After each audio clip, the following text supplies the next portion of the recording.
1 year after making the college football playoff, a lot went downhill in Knoxville, Tennessee.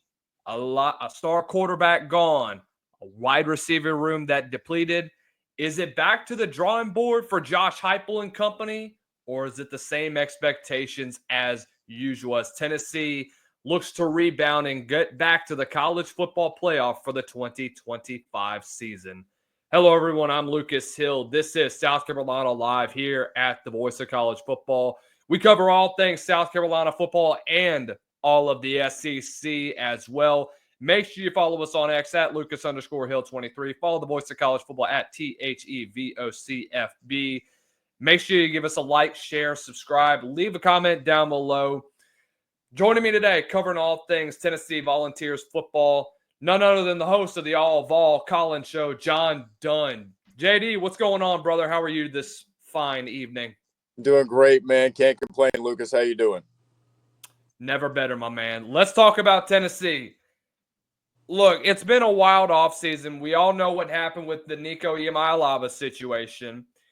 And, JD, I want to go back to this point that I've made about all the way back in, I think, either the end of January or the start of February. I said that we were going to have contract holdouts and contract negotiations that would be ongoing when it relates to NIL. Well, 2 months later, we have this Nico situation. Talk to me about what you've gotten from the fan base's perspective of what happened with the fallout of that situation. And we'll get to Joey Aguilar in a minute, and we'll preview him as well. But just give us a little bit of what went down for the last couple of days leading up to him leaving Knoxville, and how did that affect the entirety of the team after that whole situation went down? So I'll say this. I just want to preface everything I'm about to say by leading off with, I do think Nico Iamaleava is going to be a fantastic quarterback. I think he is going to be everything the Tennessee fans thought he was going to be, just somewhere else. That's before I get into anything else. I do want to say that I think he's a phenomenal quarterback. I think he's going to be wonderful. That being said, I think that the camp that Nico surrounded himself with, I believe they overplayed their hand a little bit. There was a lot of chatter about forthcoming regulations and legislation that going to NIL. So, of course, a lot of people wanted to get out in front of that, whatever. I feel like they may have overplayed their hand a little bit, kind of overestimated their value. He was already getting a pretty lucrative deal. If you can recall, Nico was the first of those big deals, right? I mean, it was a huge deal when he got mentioned for $8 million. Tennessee's got an $8 million quarterback. So I think they kind of overplayed his value a little bit, especially after what most would deem to be an underwhelming season last year. So I think both sides are going to benefit in the long run. I think from his departure, the remainder, what was left afterward, I think is kind of emboldened, kind of a little bit tighter now than what they have been. I've noticed a little bit more of if you're not with us, you're against us mentality out of this group. And honestly, that's what you like to see. You don't want to see it kind of trickle down and affect some of the other groups and position groups and what have you. But it's really seemed to strengthen this team thus far. I mean, that's a great thing, too. And to preface what you were saying earlier, correct me if I'm wrong, JD, this was the same Tennessee fan base that backed him after he won his lawsuit whenever he was getting recruited, whenever Tennessee was going through all their violations for giving him a plane ticket and flying him across Knoxville, showing him the campus. They fought for him in that lawsuit whenever they finally got that victory, and then this happened. So I think you were absolutely right. This is either you're for us or against us. And I think the ironic thing about this is that when he transfers to UCLA, he's making less money because of California taxes and the way that their system works with their NIL program, because UCLA's not really as big as a P4 blue blood like a Tennessee. Yeah, absolutely. And again, I do think that he has the opportunity this season to increase his value, what he may be getting, whatever. But with that legislation coming, all the new regulations and what have you, there may be a cap on what he's able to earn. So really, again, just kind of one of those shot yourself in the foot type of moments potentially. It remains to be seen. I do think it can increase his value this year by putting on a pretty good performance for UCLA this season.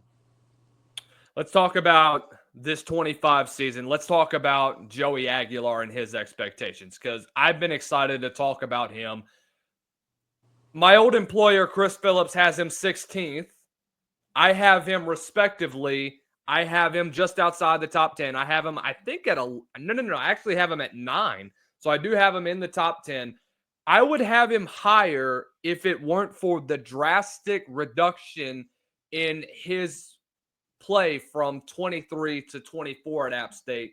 I mean, you're talking about a completion percentage that fell down almost 8 percentage points from 63.7 to 55.8. Passing yards went down. His touchdown to interception ratio went down dramatically.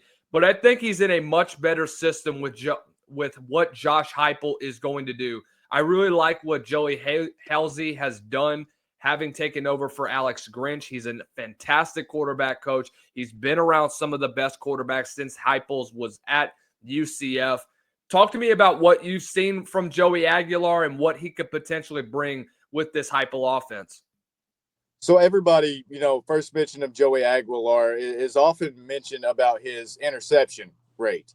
He threw 24 interceptions the past 2 seasons. People will highlight that without bringing up the fact that he's also the second quarterback in the country when it comes to touchdowns accounted for over the past 2 seasons. He and, coincidentally enough, Diego Pavia both have 61 touchdowns, which is good for second in the country behind Cade Klubnik at Clemson. Does that include JUCO, or does that just FBS? So I believe that's all, like his entire career. So that's for Diego, for Aguilar both. I think that's just their entirety of their careers. But over the past 2 seasons at their respective destinations, they're responsible for 61 touchdowns apiece. So Joey Aguilar, to me, I think it really comes down to, as crazy as it sounds, Tennessee's defense. They're returning a lot. And if you've got a defense that's holding the team to 3 points a game, I'm not saying Tennessee does that. But for argument's sake, if you've got a defense that holds an offense to 3 points a game, all you need is 4. So what I'm saying by that is I do think that Joey Aguilar doesn't have to be a Heisman candidate. He doesn't have to be Tom Brady. Just be serviceable. And I do think Tennessee got much better at a few position groups offensively, addition by subtraction. So I do think he's got the surrounding pieces. I think he's got the best coaching staff he's ever been surrounded by. I think he's in the best position to succeed that he's ever been in his career, with Tennessee's resources, coaching staff, etc. And I think Josh Heupel has a proven track record of getting quarterbacks that may be less than desirable on paper to become productive and serviceable in college football. In my opinion, when I see a guy like Aguilar, whenever I saw that Tennessee got him from the portal, I was thinking that this was probably one of the biggest steals that nobody is talking about right now. I look at a guy like Aguilar, I see an NFL frame with 6'3", 220 pounds. I see his ability to move outside the pocket, has a great football IQ, can throw on the run. It's just his vision that needs to get better, and I think it is going to get better in this Heupel offense. That's why, to your point, he's going to get much better with the coaching staff that is around him and with the offense that you're going to surround yourself with. When you look at the receiving core that's surrounded him, I know that you got guys like Amari Jefferson from Alabama. You're getting better on your offensive line with Wendell Moe Jr. and arguably the best one that you got in Sam Pendleton. I know that this was an offensive line that was an extremely veteran heavy the last 2 years. You're obviously losing a lot of that veteran leadership. My biggest thing, however, when it comes to this offensive line is Lance Hurd. I saw him whenever he was at LSU in his freshman year, and I thought he showed flashes of high potential. There's a reason why he was a 5-star guy. And then I looked at him during the latter part of SEC play, and I noticed that he struggled, especially when it came to base blocking. He would get beat off the line of scrimmage. He got easily knocked back. What do you think needs to improve from this offensive line? Like we've already mentioned through the portal, how has their progression been throughout this camp season? So this is one of the groups that I think got a little bit better addition by subtraction, and that's not a knock on anybody from last year's team. For instance, Cooper Mays. It's going to be really hard to replace an All-American that anchors your offensive line. So, but I will say that I think Tennessee, Glenn Ellerby, Josh Heupel have done a really good job of addressing these these lineman needs in the portal. Going out and getting veteran guys like Sam Pendleton, obviously from Notre Dame, Wendell Moe Jr. from Arizona there, and then going and signing the biggest guy of all, in my opinion, David Sanders, which was a great sign for Glenn Ellerby and company. But Lance Hurd, I think last season, a big part of his issues was conditioning. I think conditioning played a huge role. This up tempo offense that goes fast, constantly moving, just tries to snap the ball with 30 seconds left on the play clock, So Right. I think it was a little bit conditioning. I don't want to call it laziness, because I do feel like it was just a speed of the offense issue. But he's had a whole nother year now. I think he's going to have the opportunity to be a little bit more conditioned, kind of acclimate and get a little bit of chemistry with the rest of that offensive line. I think he's going to improve a lot. There was a reason he was a 5-star guy, just like you said. I mean, he's got a lot of talent. Just increase his base blocking a little bit, get a little bit better condition. I think I think Tennessee's offensive line will be much better in pass protection this year. Did great last year in run blocking. I mean, Dylan Sampson put on a show all season long last year. So they did great. If they stay at least that good, they'll be fine in run block. But I think the pass blocking is going to be much better, which will in turn allow Joey Aguilar a little bit more time to create. One of the biggest things that people have talked about is Nico leaving. I think the biggest thing that people aren't talking about is the running back room that you got to fill. You lose a guy in Dylan Sampson that accounted for 23 touchdowns last year? A lot. I think it might have been more than that, honestly. I'm not 100%. I don't have the number. I don't remember, but it was a ton. But you get a guy like Star Thomas from the portal, a guy that showed out at Duke, a guy that was pretty underrated from last year's program when all the hype was around. Was it? No. It wasn't Darian Mensah last year. God dog it. Who was it? But regardless of that, he's a homer guy. He's from my state in Louisiana. Guy averaged about 4 yards a carry. He's a workhorse back, in my opinion. He's a guy that can come in on second and third down and can set you up and get you into manageable situations, can be effective in the red zone, almost like what Dylan Sampson was last year. Talk to me about his impact and what he's going to bring to this Tennessee offense. So coincidentally, both Louisiana guys, right? So they've got that hard work Louisiana ethic to them, both of them. But, again, just showed out, was overshadowed a little bit. I mean, Dylan Sampson was also overshadowed last season by Ashton Genty, right? I mean, he just ran all over the place. And, if not for that guy, you probably hear more about both of these running backs. But I'll say this. I think it was a great acquisition for Tennessee. And Josh Heupel has ever since he's been at Tennessee, every single season, Tennessee has rushed for at least 2,500 or more yards. I think they'll do the same thing this season. And I do think that's in part due to the fact that Tennessee has a great trio of running backs. I think Peyton Lewis is going to end up being your premier running back, your go-to HB1. And then you've got Deshaun Bishop there and then Thomas there also fighting for that second spot. I don't know who's going to take it right now, but Tennessee's got what I would call minimal drop-off between running backs. So you could go with one or the other and have a very minimal difference in yards per carry, touchdown averages, total yards, whatever it may be. So I think the productivity is going to be there from 1 through 3 on the depth chart at running back. So that's one position I'm never worried about with Josh Heupel. People think it's a pass first offense due to the 2022 season and how much they were throwing it around the yard. But a fun stat I like to throw out for that season is that they actually had the exact same amount of passing yardage and rushing yardage that season. It's pretty wild. So Josh Heupel offenses are actually run first, and they've got a 3-headed monster back there. Going to be awesome to see that one. When you look at the defensive side of the ball, you obviously got a lot that you got to replace. I think the biggest concern for me when it comes to Tennessee's defense is your secondary. You lost a lot in your secondary. And I think your weaknesses showed whenever you played Ohio State. It showed how, I wouldn't necessarily say weak, but how I don't think that you were really well prepared. And look, that is no knock on Tim Banks. In my opinion, I think Tim Banks is one of the best defensive coordinators in college football right now. Great defensive mind.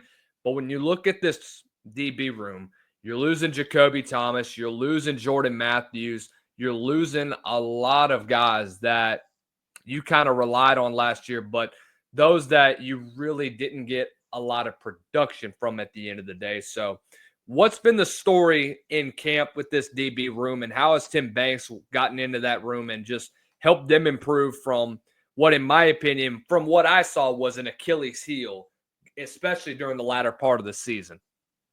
So I think there was a little bit of an overseen acquisition for Tennessee in the offseason. They acquired defensive back from Colorado, Colton Hood, who was a very, very good on-ball defender. I think it was a great pickup, probably quietly one of the better pickups for Tennessee in the transfer portal. Obviously, you're going to hear about the offensive linemen and the like, but I think it was a great acquisition for Tennessee in that secondary to kind of help bolster what they did lose. But obviously, you return guys like Jermod McCoy, who's going to be banged up to start the season.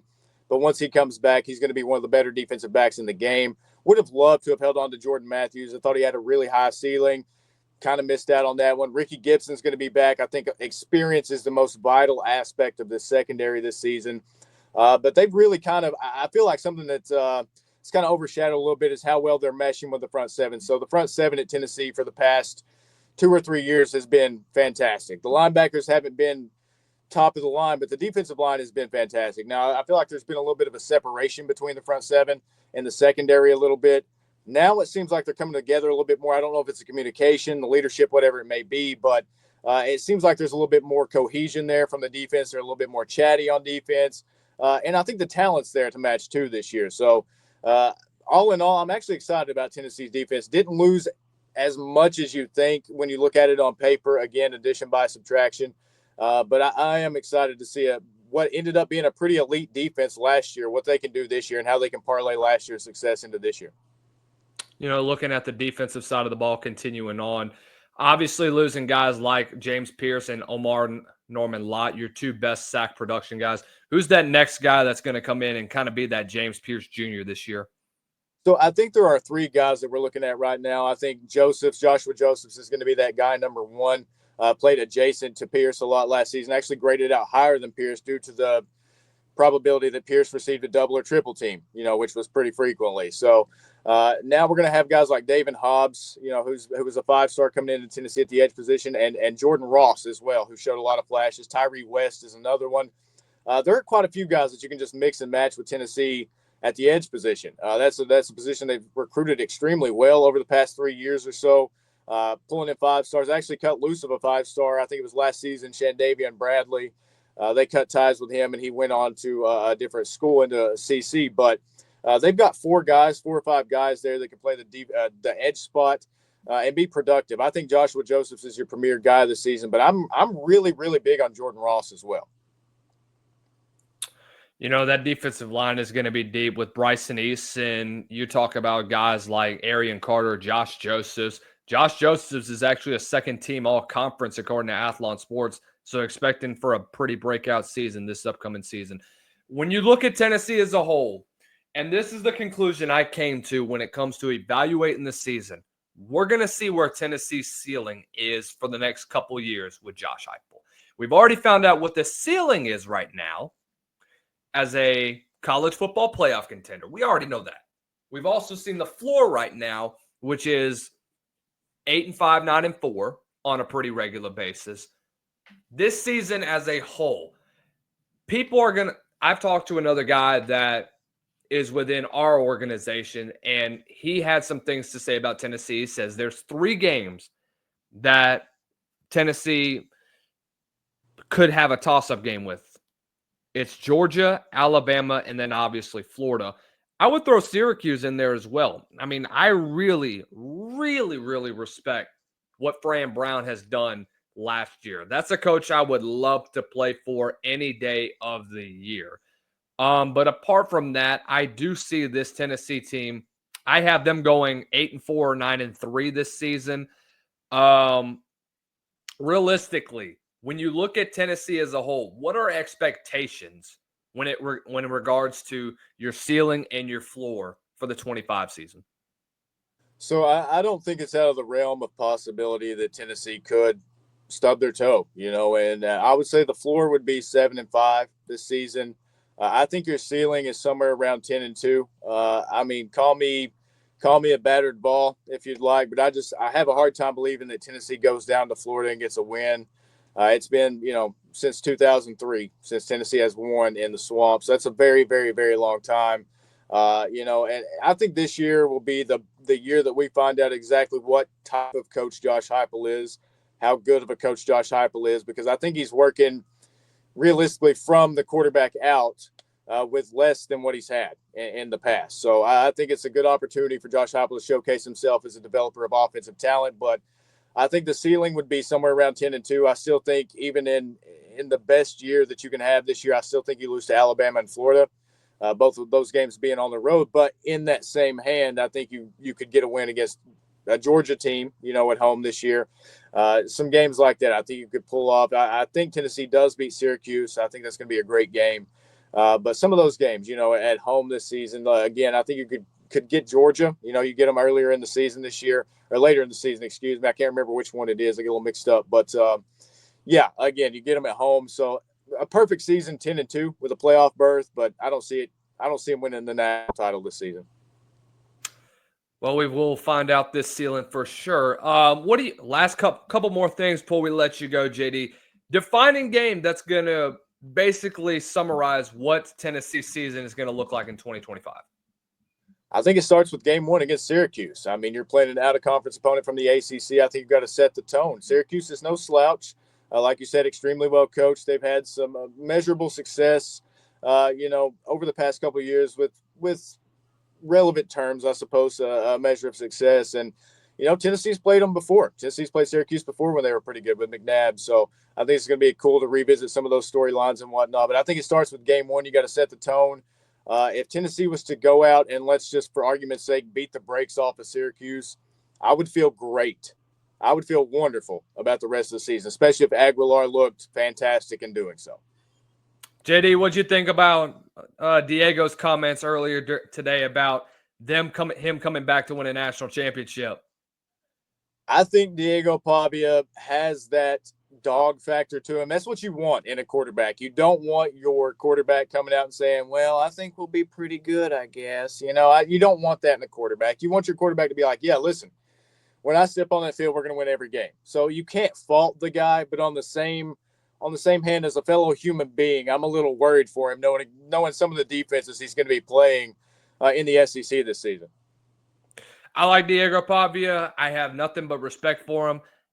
I don't think many people are going to compare him to a Johnny Manziel mentality, but I don't think he's going to be doing the same things that Johnny Football was doing back in the day. But like you mentioned, you got to have the dog in him. That's why he's going out on podcasts like Busting with the Boys, going to UFC, being a figure there. And look, Vandy hasn't had somebody like that coming to town. And whenever you get a guy like Tim Beck coming into town, when you get your head coach from New Mexico State and Jerry Kill that's in your office, not to mention your figurehead that was there, and you add some pieces that were with him, dare I say this, Vandy could be in for a heck of a year this year. I don't know if they're not going to be a playoff contender. I'm not saying that, but if they could very likely replicate the success they have from next year. But definitely going to be an interesting one. John Dunn of the All Vol Call-In Show joining us as our first of our 16 SEC previews. JD, we appreciate your time, brother. Tell us where we can find you. Guys, you can find us All Vol Call-In Show just pretty much anywhere on the internet. Type it in Google. Take your pick. You can find it pretty much anywhere. Lucas, man, I really appreciate you taking the time to invite me on. It was a pleasure being here, man. Thank you very much. JD, we'll catch you later, man. Yes, sir. Take care, brother.